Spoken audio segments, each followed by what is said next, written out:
Black Narcissus is a 1947 drama co-directed, co-produced, and co-written by British duo Emmerich Pressburger and Michael Powell, known together as the Archers, who also collaborated on great films such as The Red Shoes, The Tales of Hoffman, The Small Back Room, I Know Where I'm Going, and others. Based on the 1939 novel of the same name by Margaret Rumer Godden, Black Narcissus follows a superior nun named Sister Clodagh and four fellow sisters who are sent to St. Faith, a remote Indian village in southern Asia. The palace of Mopu is 8,000 feet above sea level, facing a mountain range nearly as high as Mount Everest. The highest peak, Nanga Deli, is nicknamed the Bear Goddess for a good reason. General Toda Ray donates the palace to the nuns to open a school and a dispensary and assigns Mr. Dean as the nuns' guide as well as their link to the villagers. The palace of the Bear Goddess sits on a high, windy shelf above Mr. Dean and the villagers who live far below in the valley.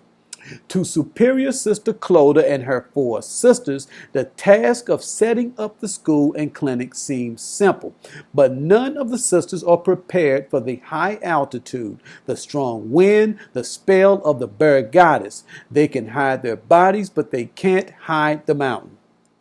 The film's music is by Brian Easdale, it's edited by Reginald Mills, and its cinematography is by Jack Cardiff. The film stars Deborah Kerr as Sister Clodagh, David Farrar as Mr. Dean, Kathleen Byron as Sister Ruth, and Gene Simmons as the village girl Catchy.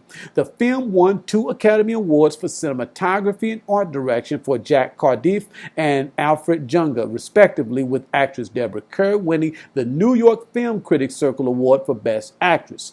In this presentation, I will take a closer look at the film's themes and offer my personal opinion of the film at the end. You have to relate to people to empathize with them. This is the story of Jesus, who came in the flesh to experience life as we experience it and to be tempted in all ways like us. Like Jesus, the nuns are sent to a palace exalted high above a remote village in South Asia to build a school and a hospital for the natives. The natives are connected to the land through farming and live simply. But unlike Jesus, the nuns are running away from everything associated with pain and any other feeling, reminding them of the past and what they are. As a result of this renunciation, the nuns are to the villagers as the palace is to the valley, high and out of reach. For example, a young general named Dilip Ray congratulates Clodagh, the superior nun, on the birth of Jesus. She reprimands him by telling him that Christ is not addressed in such a casual way. But a local guide named Dean is within earshot and objects to this formality by pointing out that Christ should be casual and as much a part of life as our daily bread. This separation of the divine and the flesh is symbolized by the holy man who isolates himself from the other villagers and spends all day and all night staring at the mountain. For example, there is a scene where he doesn't react at all when a villager dies. In an equivalent scene, Sister Clodagh tries to get a nun named Ruth to open up and talk to her concerning the nun's weight loss. Ruth's weight loss is due to worry concerning her vows to the nunnery and her attraction to a man, Dean, their guide. But knowing how Clodagh would condemn her if she were truthful about this, Ruth refuses to confide in Clodagh. If Clodagh could accept her own feelings as a woman, Ruth would feel like Clodagh could relate to her and open up. But Clodagh, being the superior sister, is self-righteous, insensitive, and is as cut off from herself as the holy man is from the other villagers. Hebrews 4 and verse 15. For we do not have a high priest who is unable to empathize with our weaknesses, but we have one who has been tempted in every way, just as we are.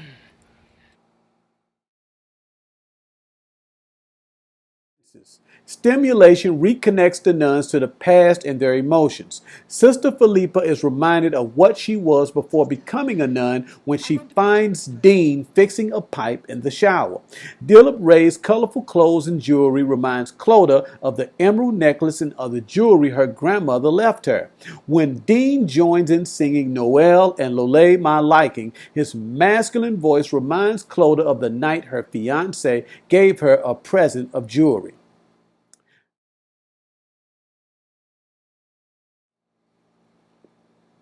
When the nuns arrive at the palace, Sister Philippa complains about the garden being overgrown, and later Clodagh tells Dean that something in the air and high altitude has exaggerated everything. Both the overgrown garden and that something in the air is nature. Nature's power over the body is more powerful at Mopu Palace. Dean and Kachi symbolize nature. This explains Dean's raw masculinity, his mostly exposed body, and its effect on the nuns, and also the effect of his voice when he sings with the nuns.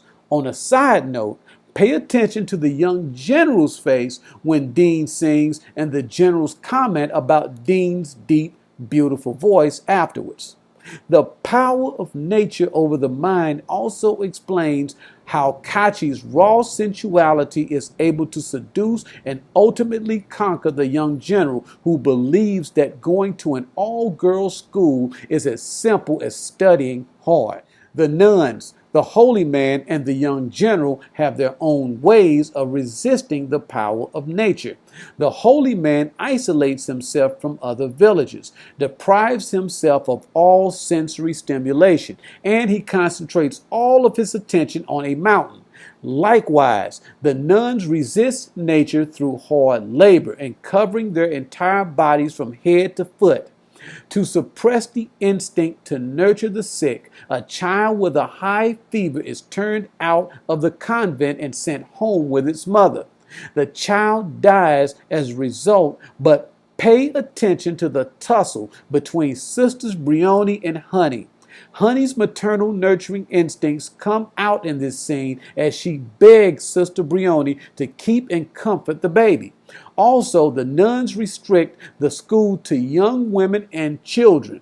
The nuns limit the color of the garden to green vegetables. And at the end of the film, when Ruth trades in her habit for a red dress, Clodagh responds to her by reading the Bible.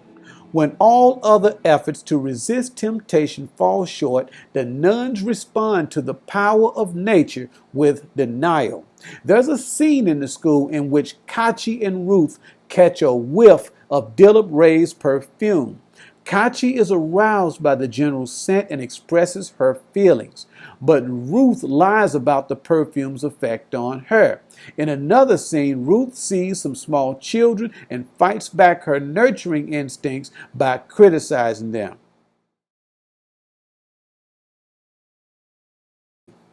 Black Narcissus ends with a showdown between Clodagh and Ruth on the cliff underneath the bell. This is a symbolic confrontation, as Ruth, in her red dress and red lipstick, has eaten of the forbidden fruit by renouncing her vows to God and a religion that doesn't relate to her human frailties. In the struggle with Clodagh, Ruth loses her balance and falls off the cliff and down to earth. This falling from heaven and the height of the mountain is symbolic. Ruth falls down to the village's level, to that of a human. Isaiah 40 and verse 4. Every valley shall be raised up, every mountain and hill made low. The rough ground shall become level, the rugged places a plain. From the valley below, Clodagh looks up and sees clouds covering the palace, a sign that nature can never exist separately from the body. Clodagh learns also that she cannot help the villagers from the mountain, just as Jesus himself had to come down from heaven to earth in the form of flesh and blood man. Romans 8 and verse 3. For what the law was powerless to do because it was weakened by the flesh, God did by sending his own Son in the likeness of sinful flesh to be a sin offering, and so he condemned sin in the flesh.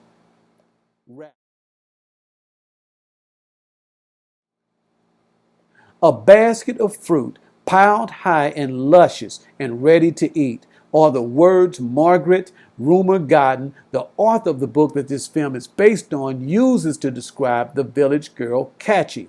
However, the same words can be equally applied to the film itself, which, like The Village Girl, is inflamed with erotic tension. Art director Alfred Junger does a terrific job in articulating this tension in the costumes by juxtaposing the nuns' stark white religious habits against the young general's flower-patterned coats, gold, turquoise, and jade jewelry. This tension carries over to contrasting the nun's restrictive habits against Dean, who may as well have worn a thong throughout the entire film, as his bare legs and torso are exposed and glowing as if rubbed in baby oil. All of these visual motifs, the lushly colored surroundings of the village, the young general's colorful wardrobe, Dean and Kachi's unabashed sexuality, underscores the plot's tension and the nun's struggle to repress memories of what they were prior to joining the order. It is hard to believe that, as beautiful and as scenic as this film is, that it was shot primarily at Pinewood Studios in southeast England with large-scale landscape paintings, scale models, and matte paintings. The landscape settings were filmed at Leonardsley Gardens in West Sussex. The General's Palace was shot at the home of an Indian Army retiree. None of the scenes in the film were shot anywhere in South Asia. This film is so well shot, especially the aerial scenes of the mountains and palace, and so striking in its colors, that there are few films I can compare it with.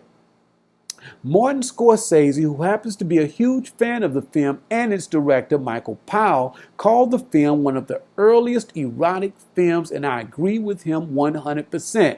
At times, though, the erotica angle is so obvious that I found myself laughing, such as the scenes involving Dean and the nuns.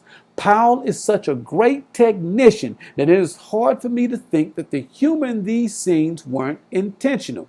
But I found the most erotic scenes in the film for me involved Kathleen Byron's character Ruth's transformation from uptight nun to super freak, acting out Clodagh's desire for David Farrar's character Dean. All of the acting in the film is terrific, despite the fact that of all the principal characters, only one, young General Dilip Ray, is Indian. Jean Simmons, who plays the village girl Catchy, is British and had her face painted for the role. Despite this, it is hard to imagine any actress other than Simmons playing this role as or more seductively, especially in the scenes where she seduces the young general. Deborah Kerr is also terrific as Sister Clodagh, the superior sister, tasked with keeping her fellow sisters in line while also struggling with herself. But to me, the standout performance is Kathleen Byron's character Ruth, who steals the last third of the film when she trades in her religious habit for the red dress and red lipstick. Wow, her physical transformation reminds me of the point in The Wizard of Oz, where the film goes from black and white to technicolor. The scenes involving her and Dean early in the film also stand out, especially one in which Dean is shirtless and her moving in slow motion for a closer look. Funny scene. Michael Powell and Emmerich Pressburger have collaborated on many films, and I would put Black Narcissus up there with The Red Shoes as among their very best, and one I'd recommend to someone who hasn't seen their films. Thanks for watching this video review and analysis of directors Michael Powell and Emmerich Pressburger's 1947 film Black Narcissus, starring Deborah Kerr, David Farrar, and Kathleen Byron. If you like this video, I would appreciate a thumbs up. Also, I would appreciate it if you would leave a comment, but most importantly, I would appreciate it if you would subscribe to this channel for more video reviews and analysis such as this one. Thank you, and I will see you next time.